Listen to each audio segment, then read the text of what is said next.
my name's Billy Adams. I am known as the landscape potter. My work is all about surface and texture and deals with the landscape.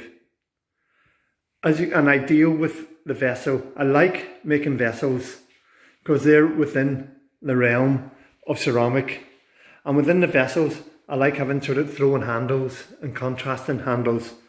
But it's quite technical in the way that I have 3 different types of clay. I fire 5 times. By fire, reglazing and glazing again and firing right down to putting on a luster. But I also like to experiment with shape and form. And how I do that is I go for walks in the landscape and I take photographs and I find things that are interesting. I will then cut these photographs up and collage them together and come up with ideas of pieces to make in my sketchbook, and these ideas then become the sources of the pieces of work.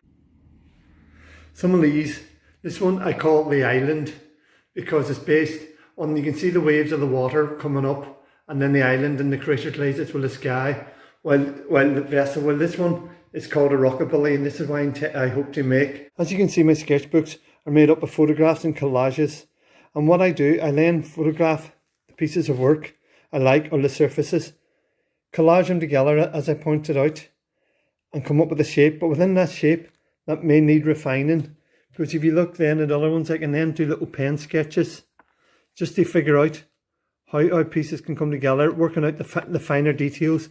These are some of the plates I was working on, called a mint plate. The piece looks when it's finished. Again, as you can see, I will then photograph and cut up the photographs, or even photocopy pieces of work to come up with ideas, shapes and forms. I sometimes use my own work as the source and then cut them up and collage them together. It's a very nice way of drawing because you can draw using anything. You can draw using pencil, mark, you can even just draw using your own shapes. Hello and welcome to my studio. As you can see, one of the pieces I'd like to make is called a rockabilly jug. The reason why I like these is they're more associated with me. The form itself came out of designing, as we said, within relation to our sketchbooks. And then the surfaces are through 3 different types of clay, which I pull and stretch and then build up from the inside out. And then coming up with the actual sort of the shape and form of it itself. I like the term rockabilly because it links into the source material, which is landscape. This is one which is finished, so it is. But unlike this one, because I like living by the river now and I like the waves, I'm going to incorporate some waves at the bottom. And you can see we've actually got throwing handles on these pieces as well. And I will show you how to make them as well later. But how the piece starts off, it starts off with just an ordinary throwing base on the potter's wheel. And then from that I will build clay up around it, building up the shape and form until you come into this sort of shape. But we're still not finished yet because we need to make sure that we put the quiff coming over and we have to put our handles in. So what I'm going to do now is that, as I say, you build up little bits at a time, and when the clay is hard enough, what we call leather hard or cheese hard, when it's hold its form, you can add a wee bit more and you can add a wee bit more. But when you add a wee bit more, it's important to put a bit of slip on. So I'm going to incorporate some slip on here now. And then get my clay, which is porcelain and craft crank in my own mixture, mixed all in together. Then I pull and stretch, and then I put it on and I work it from the inside out, building it up, as you can see. And I keep building it up till I get the actual shape I want. It's a very dry way of working because I like that. Because I find if I get water, it usually ends up getting a wee bit messy. So I'll keep building this up.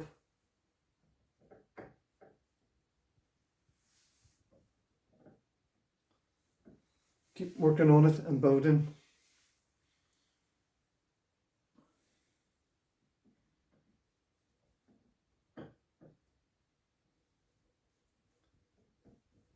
So eventually I will have the shape I'm happy with, and that was going to be flowing, and then I can put the handles on. So I'll just work on this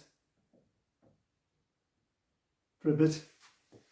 As I said earlier, throwing the handle can be fun. I always like throwing. What I do is I throw like a disc or a donut shape, and then when it's dried out, leather hard, I'll turn it over, and then I'll turn the axle at the back of it so it almost looks as if it's thrown on two sides.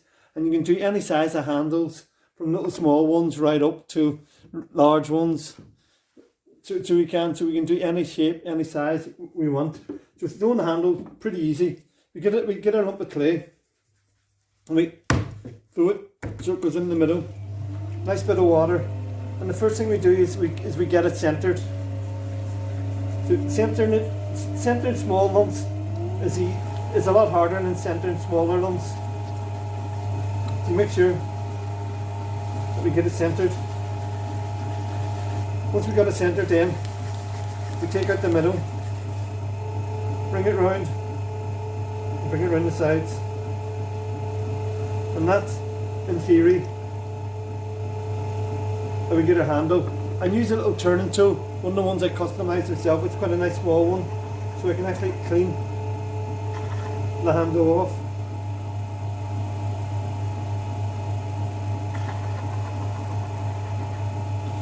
So remove the shape of the handle we want. Little sponge just to finish off. Put the water on, get a wire, and that will just wire off the base of it. We lift it and we put it right there on our bat, ready to dry it again. As I said, like with the rockabilly jug, it always starts off with a throwing base. So what I do, I'll throw the base of it again, pretty easy. Get it centered. Bring it up 2 or 3 times just to get it centered, and then with the handle, you would actually sort of like let it dry out a bit, and then build on it. So we open it up first to smooth off the inside. Take it in. And then literally just bring it up, and that would then be the basis of our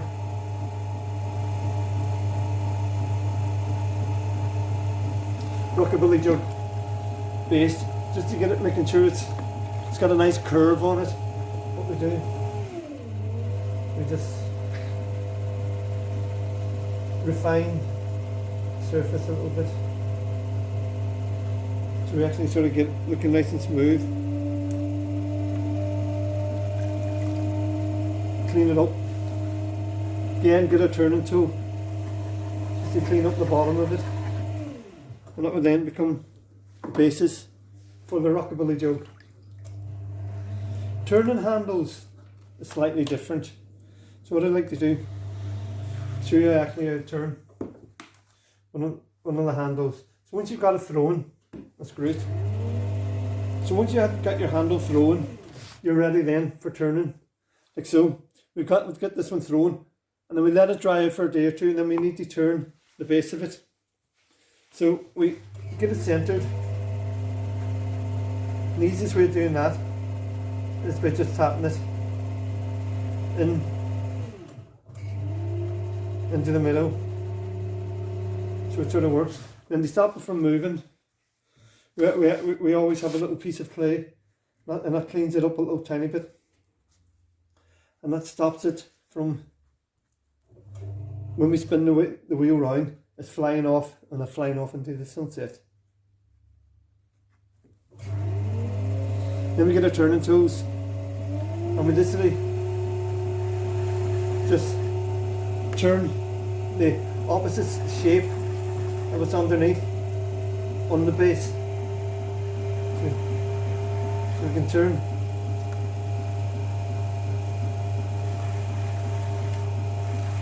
And the thing about turning, it's very therapeutic. And you can quite happily turn almost too much of it away, so you have to be careful when you're turning.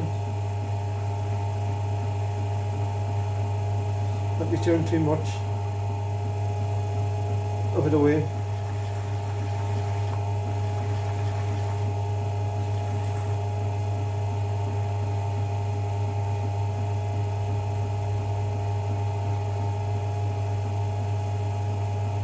And when you've done that, you just rub over it with your thumb. That's just smoothing everything off. Then we take it off, and we're then ready with our handle. So what we need to do first is just clean it up a little bit. So we remove all the leftover pieces of clay,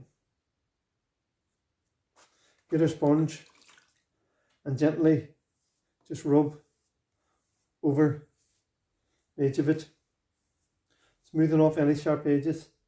So therefore we end up with our handle ready to go on our rockabilly jug. As you can see, the handles are on now and it's starting to take shape. So our next plan now is to build up the criw on the top of it, building up the edges. So we do that again by getting our clay, pulling it and stretching it, and then slowly but surely building up the surface. Watching yourself that it doesn't topple over, because balance is vital in these shapes. So you're actually building up the surface, and then when that's done, we can then cut round the top of it. So we're building up the clay, pressing it in, and then working it from the inside out, causing the porcelain to crack and expand from the inside of it. So we're building up that now, and press that in, and then marry that in nicely. And then when we get all that done, we'll get round to cutting it and refining the shape. Now we've built our clay up the sides and on the top of it. What we need to do now is we need to cut it to refine the rim. And what I like to do is I like to cut one side sharp and the other side I break it so you can actually see the inside of it, because it's important that, you know, as a vessel you can see the inside. And also what gave me this idea was horizons, because when you look at an horizon, what's far away is out of focus, but what's near is in focus. So I try to do that in relation to the tops of my pots. So what I'm going to cut the rim down and then cut the rim along here so we can actually see the inside. So it also means that the vessel has actually a front and the back as well. So we do this by literally building it up. We let it dry out, do the other hard, and then we cut it as we along a line, hopefully nice and clean. Oh, it's not for this one.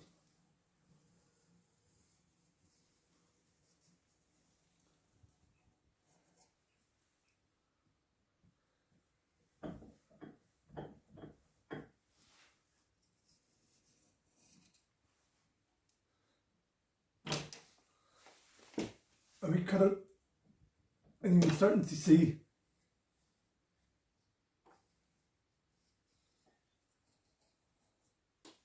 the vessel taking shape.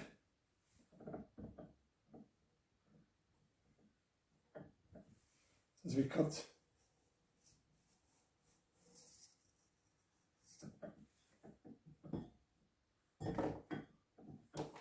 You see now, we can see how it's starting to work.